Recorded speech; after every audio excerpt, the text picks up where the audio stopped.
কৃষকের কাছ থেকে ধান ও মিলারদের মাধ্যমে চাল কেনার সিদ্ধান্ত নিয়েছে সরকার। ধান প্রতি কেজি ৩৬ টাকা এবং চাল প্রতি কেজি ৪৯ টাকা নির্ধারণ করে খাদ্য বিভাগ। ২৪শে এপ্রিল থেকে টাঙ্গাইলের ঘাটাইলে শুরু হয়েছে ধান ও চাল সংগ্রহ কর্মসূচি, চলবে ৩১শে আগস্ট পর্যন্ত।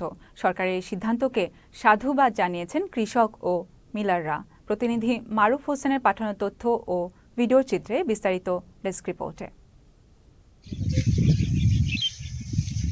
টাঙ্গাইলের ঘাটাইলে মাঠ ভরা পাকা ধান, কেউ কেউ শুরু করেছেন ধান কাটা, চলছে মাড়াইয়ের কাজও। এবারে ফলন ভালো হওয়ায় হাসি ফুটেছে কৃষকের মুখে। পাশাপাশি ৩৬ টাকা দরে কৃষকের কাছ থেকে ধান কেনার সরকারি সিদ্ধান্তেও খুশি তারা। খরার বর্ষাটাতে আমাদের ধানের আবাদ খুবই ভালো হয়েছে। আমরা আশা করি যে ধানটা ভালো নিতে পারলে খুব ভালো লাভবান হবো আমরা। এক পাখি জমিতে ৬ থেকে ৭ হাজার টাকা খরচ হয়েছে, যে ফলন হয়েছে আলহামদুলিল্লাহ আমাদের অনেক লাভবান আমরা হতে পারবো। এবছর সরকার প্রতি কেজি ধানের দাম দিচ্ছে ৩৬ টাকা করে। যদি এরকম দামে নেয় সরকার তাহলে আমরা লাভবান হতে পারবো। ৪৯ টাকা দরে প্রতি কেজি চাল কিনবে খাদ্য বিভাগ। সরকারকে এই দামে চাল দিতে আগ্রহ প্রকাশ করেছেন মিল মালিকরা। তবে পরবর্তীতে ধানের দাম বাড়লে বিড়ম্বনায় পড়বেন বলে জানান তারা। এইরকম ধানের দাম থাকে তাহলে মিলাররা সরকারের চাউল দিলে বড় ধরনের অসমস্যা হবে না।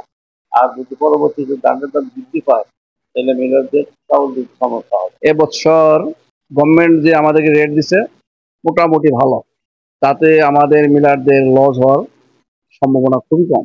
বর্তমান ধানের যে বাজার আছে মোটামুটি আমাদেরকে সরকারকে চাল দেওয়া সম্ভব। এখন বর্তমান বাজার হিসেবে দৃষ্টিতে দেখা যাচ্ছে যে লাভ হবে, আর পরবর্তীতে কি হবে সেটা বলা যাচ্ছে না।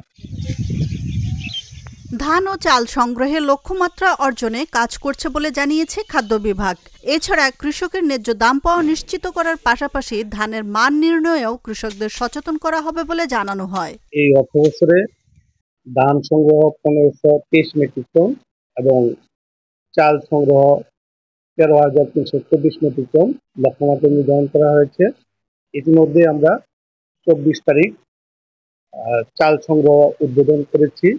ব্যাপক আকারে ধান কাটা সম্পন্ন হলেই আমরা কৃষকের কাছে ধান সংগ্রহ অভিযান প্রক্রিয়া শেষ করতে পারবো বলে মনে করি। কৃষক আমাদের কাছে যখন নির্দিষ্ট পরিমাণ স্যাম্পল ধানের স্যাম্পল নিয়ে আসে তখন এটা আমরা এই যাচাই বাছাই করি, চিটা পরিমাণ এবং আর্দ্রতা মেশিনের মাধ্যমে চেক করি।